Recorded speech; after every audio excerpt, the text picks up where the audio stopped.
Don't forget, now if you are lost, you have to find your north.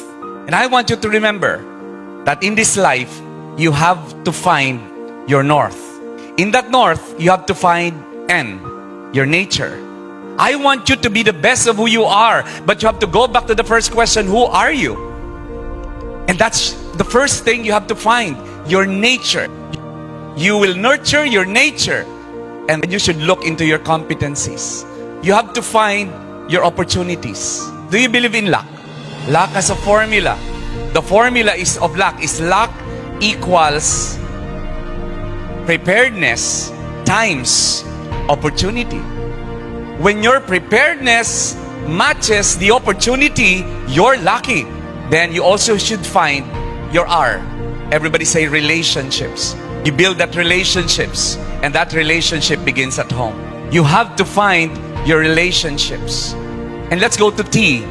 You have to find your track. If you're in a long journey, you're finding the track. And the track is not only where you're heading, the track is also where you've been.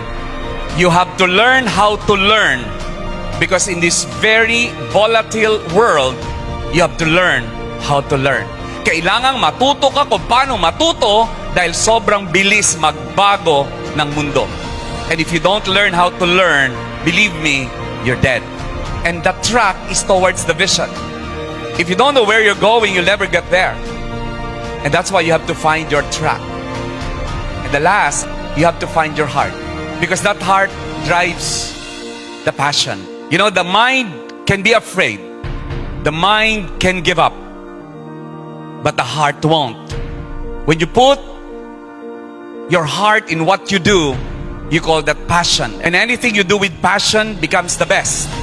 And I want you to summarize this. And that should be a reminder to you. And therefore, in your life, you always have to find the north. And I want you to remember that for the rest of your life. Find your north.